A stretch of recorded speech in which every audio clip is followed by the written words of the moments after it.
This is the story of Team Strike, a card counting team from Europe formed with the goal of beating casinos at high stakes blackjack. In this three-part video series, you'll come along with us for the ride and see what happens when a group of counters come together with a lot of cash and a skill that, if all goes well, could be used to win hundreds of thousands of dollars from casinos before they catch us.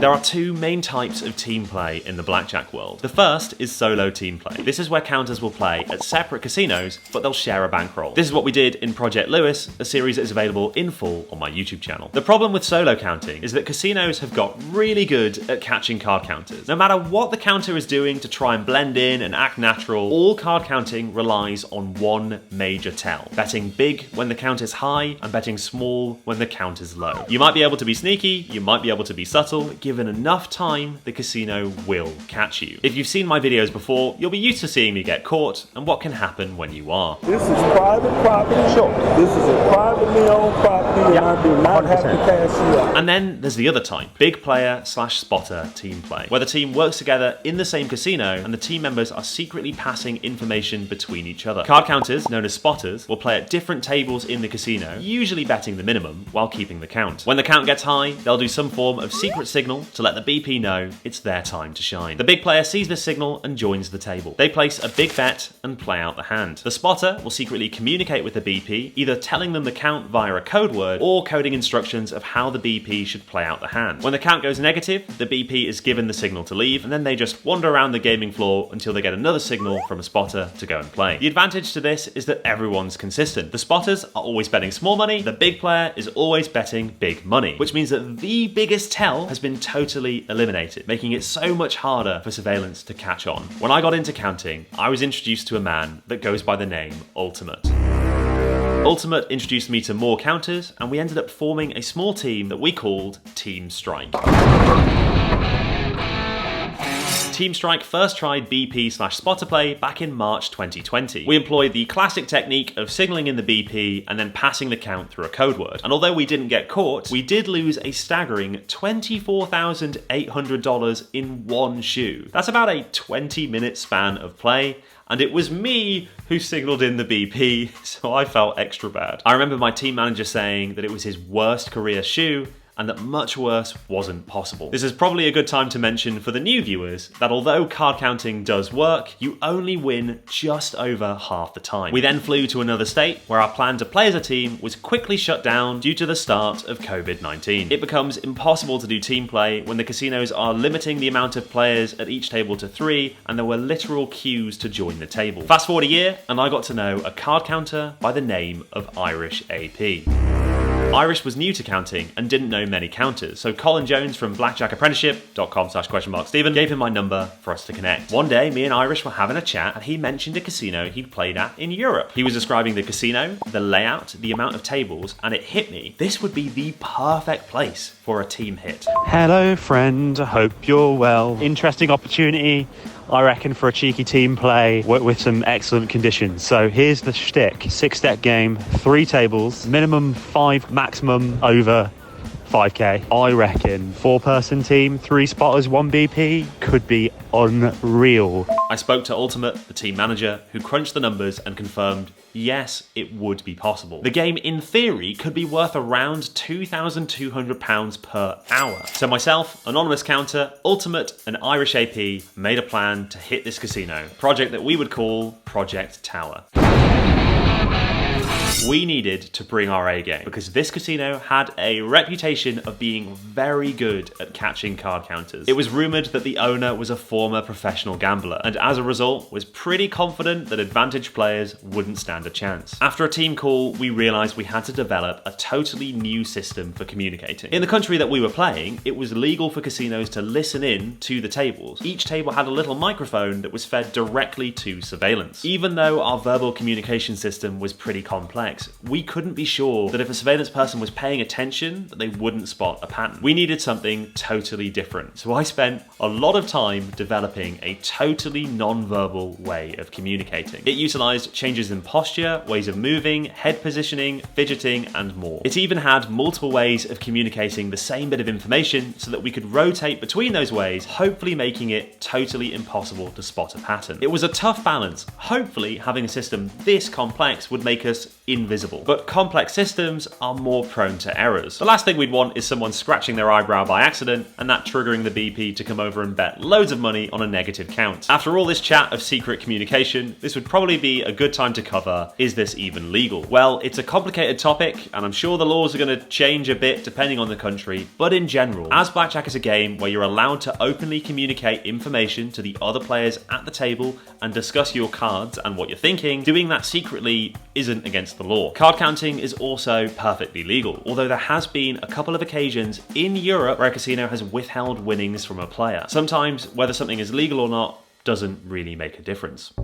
It was game time. We booked an Airbnb and spent 2 days training together before the team hit. We had a bankroll of £73,000, and the BP would be betting up to roughly 2 hands of about 3k. If variance was on our side, this could be a profitable trip. But with card counting, in the short term, nothing is ever guaranteed. Currently, we've been doing a pretty intense training session. As we're doing team play, there's a lot of secret communication between us in the casino. So it was my job then in this training session to play and then do the communication. And oh my goodness, it is so much more difficult to be counting cards and then processing the other information, doing the signals and the silent communication or the verbal communication of the code words. Like, counting cards is difficult enough as it is. I think we need a few more hours training to really ensure that we nail this. The day came and it was time to hit the casino. It was a Friday night and we started by sending in the first spotter. He headed to a table and started betting the minimum. He'd be waiting a while because we had to give it quite a bit of time between sending in each spotter and the BP. If we all went in together,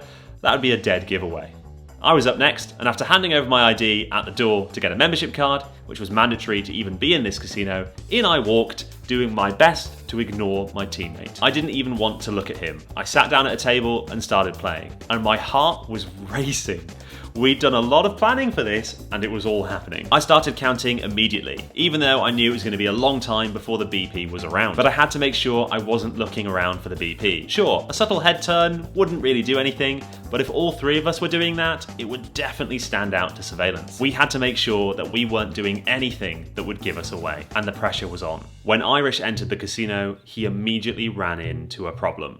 Prior to arriving at the casino, I had agreed verbally over the phone that I could buy up to about 40,000, 50,000, and then when I arrived at the casino to try and buy in, he said I would be limited to 10,000, potentially with the allowance to buy in for more if required, but it wasn't guaranteed. He said he would see how things went, and of course that changed the situation for us because we had no idea if we would lose the initial 10,000 very, very quickly. There was a chance that we could lose 10k in just 4 rounds, and if the casino didn't let Irish rebuy at that moment, then that would be it. All the planning, all the training, basically for nothing. With 10k, Irish got a call in pretty early and went over to bet. I didn't even see him, I was just acting as a good little spotter, playing the minimum. Eventually, I caught a high count and gave a signal, which I think actually now, it is okay if I mention this signal because we don't use it anymore, but the signal was basically just to start doing the full Macarena, standing up and everything.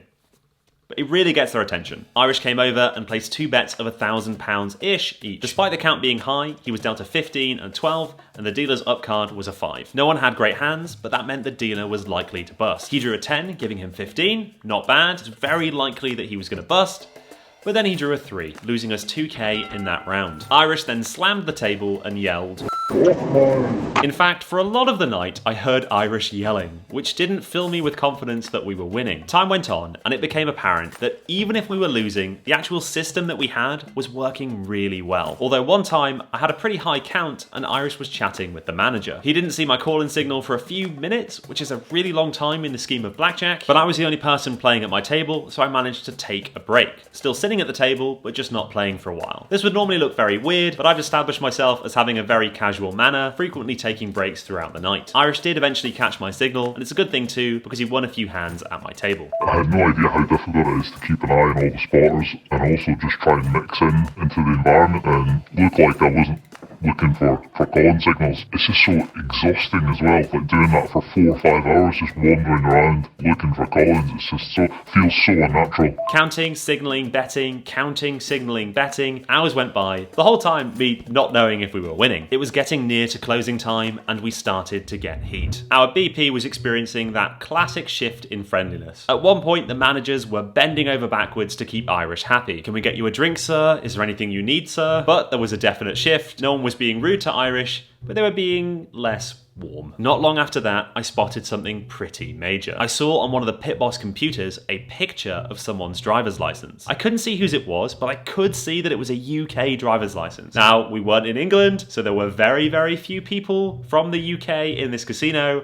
and I was one of them. I was pretty sure it was mine. A few minutes later, Irish messaged the group chat. Guys, the owner, old guy with white hair, is watching the BJ tapes back. He's onto us. This triggered some alarm in the chat. Cash out, then buy in. Why? Mitigate risk? Do you know or guess? Anon's fear is we won't get the money if they should find out. Let's stay cool. Pretty sure they know. No cash out, stay cool. They won't have the balls to refuse. The team was split. If they were onto us, nothing we did now would change anything. We'd eventually get caught and they had our IDs, so there wasn't any benefit to stopping. Why not just keep playing and maximize the opportunity? Unless they decided to withhold the cash and refuse to pay out Irish. And let me reiterate, there has been some shady stuff that has happened in European casinos, so it was a very realistic possibility. Ultimate and Irish had a quick meeting in the toilets to discuss, and it was decided. We'd play until just before the casino closed, around 4 AM. The pit boss said the name of Anonymous. It was time to go. We each cashed out, leaving a little bit of time between each of us. I cashed out first and went to the nearby McDonald's, our meeting point. So I just got out of the casino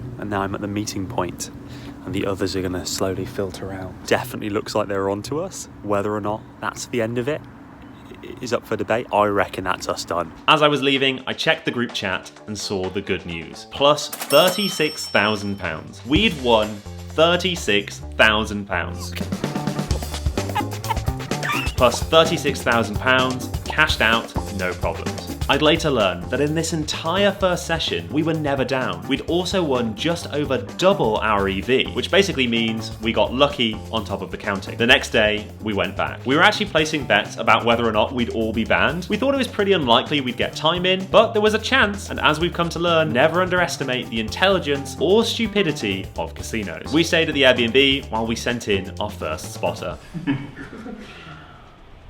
Damn, okay. Then let us have a discussion and we'll give you a call back. Is that okay? He's banned. Irish, my friend?